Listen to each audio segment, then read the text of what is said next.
very much, Lorraine, and thank you to the American Graduate School in Paris for the invitation. Before I start, because we're running already a little bit late, so do I have 15 minutes? Well, you stop me. I like to always start, because there's confusion in Europe, so if you have Americans in the room, I think it's even more confusing, all these institutions in Europe that have the word Europe, but we are all different.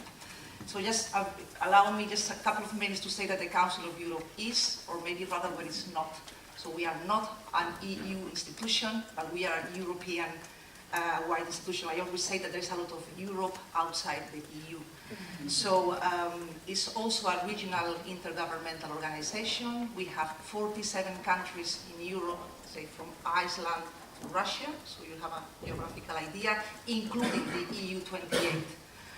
It's, as Lorraine said, the human rights organization. In its aims is also the promotion of the protection of the rule of law and democracy in Europe, and is mostly known, or one of the institutions of the Council of Europe which is best known is the European Court of Human Rights, and we are based in Strasbourg. So that's just for the introduction. Then I have prepared a PowerPoint, so I'm going to go through my slides quickly. I had started with some figures, but I think, Lorraine, you have outdone me with the figures, also covering figures from outside Europe. I just wanted to say that, as you rightly mentioned, there's a lot of estimates, so I think we are improving, but we are always talking, even though they are dreadful figures, of the top of the iceberg because of the underreporting, because of also the problems with the data collection that we have in Europe and the rest of the world. But still, the figures that we do have are terrible. Only this year, the EU Fundamental Rights Agency, not the Council of Europe, did the first ever survey on violence against women, interviewing around 42,000 women. So even though I don't represent the EU, I think this is a very good initiative. And these figures have been quoted very widely and are a support to the policies that I'll explain later, like the Istanbul Convention. So I won't go into the long list, but just the most striking ones: 1 in 3 women in the EU 28 experiencing physical or sexual violence since the age of 15, nearly 4 million women suffering sexual violence in the year before the interviews, which was carried out last year, 5% of women raped since the age of 15, and then another very interesting, it was mostly a prevalence, a survey on the experience of women in the 28 EU countries about their own experience of violence, but also their own experience of reporting. And I think there's also a very interesting statistic coming out of this survey saying that only 14%, 1/4, of the women interviewed had reported the most serious incident of partner violence to the police. So I think we have already the root of the problems. We have only a very widespread situation in the whole globe, and we have also a very low trust in the system to even go and speak out, and trusting in that the system is going to help us or protect us or give us justice. So that's for the figures. Then maybe start now with the Council of Europe work, and before going into the Istanbul Convention, that, as Lorraine said, it has entered into force this year, but it was open for signature in 2011, and before that there was drafting work for just over 2 years. So you have an idea of the length of time that these legal international treaties take to be completed. So it's not that the Council of Europe hadn't done anything before we got to a convention, but we had a softer law instrument, we had a recommendation. So already from 2002, the 47 member states of the Council of Europe were, okay, not legally bound, but yes, politically bound, to follow a recommendation that their own governments had agreed upon in Strasbourg to combat and to protect women against violence. And what the Secretariat of the Council of Europe, together with the countries, have been doing since 2003, 2004, is do some soft evaluation. So obviously monitoring. What are you doing to apply these recommendations? And then we could look at the trends over time, even before we were able to draft an international treaty. And it's nice because we did the 4th of this monitoring round in 2013, and we can look back. And even though, again, it's not based on a legally binding convention, it has really paved the way for the standards that are now found in the Istanbul Convention. So very quickly, I think we have to also recognize progress. I mean, the situation is very bad, but the situation has improved. And I think it's also good to recognize the work that civil society organizations and governments and international organizations have done, because not so long ago, these things were just not talked about simply, or the levels of impunity were even bigger than they are now. So we have realized, looking back at all of this over 10 years of monitoring of this soft recommendation, that more and more forms of violence against women are criminalized in the 47 member states of the Council of Europe, that more comprehensive national policies are devised, that we have more countries setting up national coordinating bodies, because obviously, like many other difficult issues like human trafficking, you cannot just have one department or one police or one justice minister responsible and having the power to really reverse the situation. You need concerted action by many actors. And the need for training all of those professionals is being increasingly recognized. So that is on the positive side. But also this long monitoring history has shown us that obviously there are gaps persistently. So only one form of violence against women is criminalized in all 47 member states, and this is the form that exists in criminal codes regardless of violence against women, which is physical violence. So this is something that is already in the code. So this is sadly the only form of violence as of today criminalized in all 47 Council of Europe member states. We have only 4 countries that have, are addressing all the 9 forms, and I will list them later. That's why it was nicer to have them in the slide, but you'll have to bear with me. I will read them all. The same 9 forms of violence in the recommendation are now in a legally binding convention. And I will, just a little parenthesis, that we in the Council of Europe obviously want to help countries, so we are not trying to name and shame. Obviously, I know who all these countries are. I will not speak about them, but if you want the information, obviously I have them and I can give it to you later. We want to encourage more and more countries to join the good side. A third of the 47 member states do not meet the required standards about shelters, number of beds, this really emergency assistance for victims where they can actually get out of violence physically, them and their children. So a third of the 47 countries in Europe do not meet standards. And sadly also we see that even though most forms of violence are not really dealt with adequately, sexual violence is still lagging behind domestic violence. So if we have shortcomings on domestic violence, situation for assisting victims of sexual violence is even worse. So this is as for the data from 2014. This is a report which is in our website, so you can already see, look at the statistics from the EU on the survey, and then you can come to the Council of Europe website and look at what the policies, because this is official information provided by governments. So, of course, this is the year of the Istanbul Convention, the year that finally we can celebrate, and we did celebrate in September, that it has finally entered into force. And entered into force in style, because the pace of ratification is quite good. We already have 15 member states that are parties to the convention. We already have 21 countries that have signed, and this means that they are working towards the ratification. We only heard yesterday that Slovenia passed ratification law in parliament, so obviously the 15 will become 16 very soon, and Estonia will sign the convention next week. So we're getting updates every week as to these numbers. It's very important to say that this is not a European restricted convention. It's open to any member state in the world to come, join, abide by the same standards and work to prevent and combat violence against women. And it's also written in the convention that the EU is invited to accede and become a party alongside the member states. And this has been an issue on which the Council of Europe has been discussing, and we're trying to push in the limits of our mandate for this. And we've had really good news this week with a new commissioner since the European elections in May. She was in Strasbourg this week. She spoke in front of the European Parliament. Questions were asked, and the new commissioner, Vera Jourova, said that she, in the limit of the EU mandate and competencies, that she's for EU accession to the Istanbul Convention, which can only reinforce the standards, which means that then EU legislation will have to be passed in line with the Istanbul Convention. So we are all very happy about this.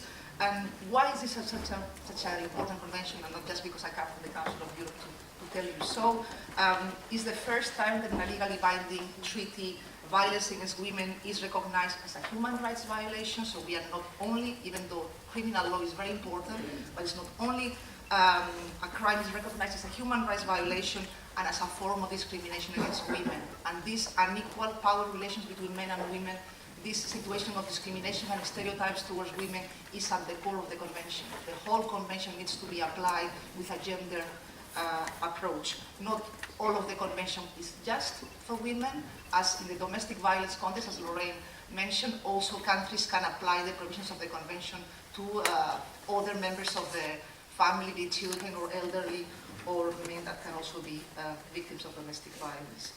Very importantly, it's the first time in a legal treaty that violence against women is not just a private matter.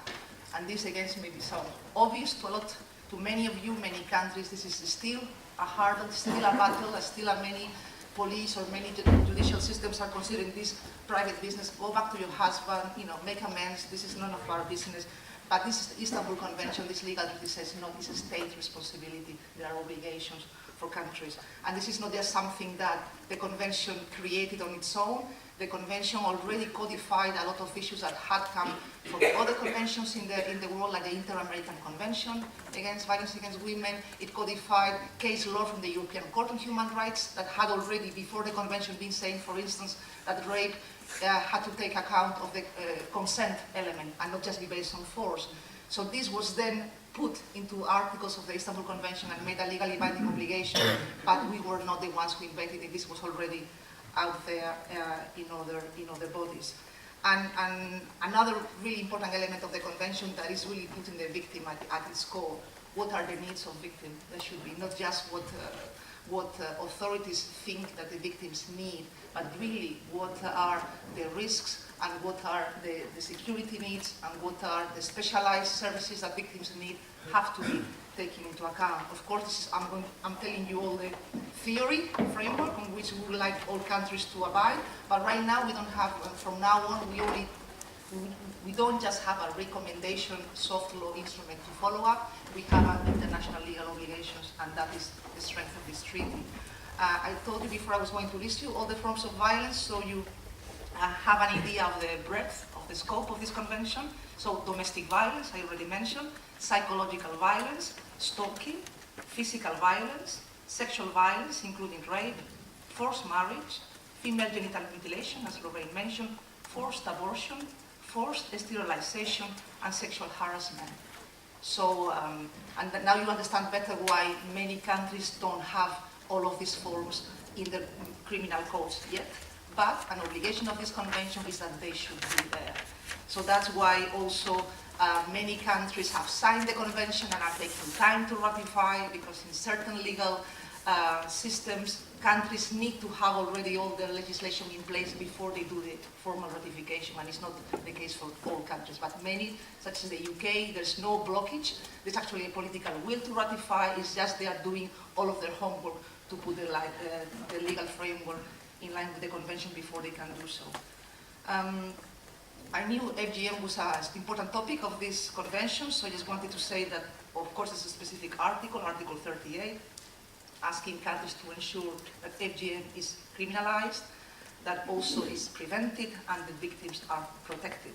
A little figures on this evaluation that we've done, some progress. In 2010, only 10 Council of Europe countries had measures against FGM. In 2014, 17 members have them. You tell me we're still a long way to the 47, and that's true.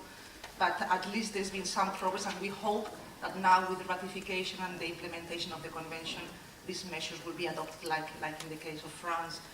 And now that the convention is out there, and we're trying to help countries support it and sign and ratify, and also obviously the most important, apply it. So if you have a look in our website already this week, I don't have the pretty glossy version with me, but we have published a guide on the Istanbul Convention as a tool to end female genital mutilation, and it was done together with Amnesty International.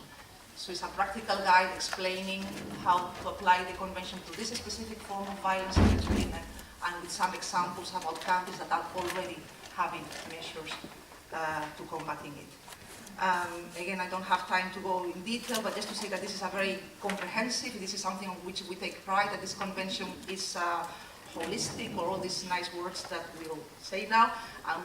We talk a lot about the 4 Ps, so we have to prevent all these types of violence, we have to protect the victims, we have, as Lorraine said, prosecute the perpetrators, and also very challenging, we have to have integrated policies so the system works at the national level and there's coordination, and this is a big challenge for most countries. Moving to the next stage of the convention, this is a convention, like all the conventions of the Council of Europe, it has built in an independent monitoring mechanism. And what does this mean? It means that there will be a group of independent experts which will not be representing their own countries and which will be evaluating country per country, the countries that have ratified, how they are implementing the convention, what are the gaps and what are the needs. And this body will be set up in 2015, and there will be elections for these members in the spring. We are quite hopeful already, because we are seeing, as I said, that because of the process of the convention being enforced, talking about the convention, disseminating what is in the convention, there is debate already at the national level. So even some countries that may be far away from ratifying are already adopting changes to be in line with the convention, as the standards of the Istanbul Convention have recognized are really a blueprint, so a model for national laws, even though for whatever reason the country is not ready to ratify just yet. And just finally to say, what is the Council of Europe work on this issue at the moment? As I said, we are trying to support member states to sign, ratify, to explain what the commitments are or are not, to promote the convention also beyond Europe. We have some cooperation projects in the Council of Europe with southern Mediterranean countries like Morocco, Tunisia, Jordan. We try to pass the word saying this is open. That's why it is called Council of Europe Convention. It's not called European Convention. It was done on purpose for this reason. And we're trying also to help countries by telling them that it's not all impossible, that it's not all so hard, that many countries are finding solutions for many parts of the convention. So we're trying to disseminate this information and to provide practical guidance and examples as to how other countries are dealing with some of the issues. So we're planning a collection of papers on specific articles of the Istanbul Convention. We've just started with the first 3, and we thought that the most challenging part of the convention and try to really combat violence is to prevent it in the first place. It is always the most forgotten part of the action. So we've published a guide on the articles in the convention dealing with prevention. Articles 12, Article 13, and also Perpetrators Program, Article 16. We are planning to continue. Obviously, we will not do the 81 articles of the convention, but we will do articles on which countries, we already know that they have some problems or some difficulties, like emergency barring orders or the data collection issue. So I cannot put our website, but maybe I can say it to you, www.coe for Council of Europe.int for international / and then convention violence altogether. So or if you do Google Istanbul Convention, you will obviously fall in the Council of Europe website. So you'll have the convention, the study, the 3 papers, leaflets, fact sheets like the one Lorraine put up there. We have also thematic fact sheets on specific types of violence like FGM or crimes in the name of honor. I skipped that one, and I knew that was important, so I don't know if you have 2 minutes. This is another very important provision of the convention, and I think it's important that it's a legally binding treaty for the first time. You cannot invoke culture, custom, religion, tradition, or so-called honor to somehow get exceptions to deal with these types of violence. And the convention says that not only one, but in 2 different articles. From the article on prevention, the convention says that countries have to promote changes in social patterns of behavior of women and men to eradicate prejudices, customs based on the idea of the inferiority of women and the stereotypes for women and men. Wow. I mean, this is not something that obviously will be done overnight, but it's so important that it's written there. Parties have to ensure that all of these grounds are not considered as a justification for acts of violence covered by the convention to all of these 8 types. And then again, if it was not clear enough, in the section of the convention dealing with all the legal provisions, the substantive criminal law, again, repetition. There is an unacceptable justification for the crimes covered by this convention that claims that the victim has transgressed cultural, religious, social, traditional norms or customs of appropriate behavior. Again, unacceptable justification for crimes. The challenge remains to be seen how is this going to be applied in practice. We'll have an independent body going country by country and seeing how this is dealt with. But again, we have a strong tool in our hands. This is now legally binding obligation. There's no excuse, and it's written there in the convention. So thank you very much.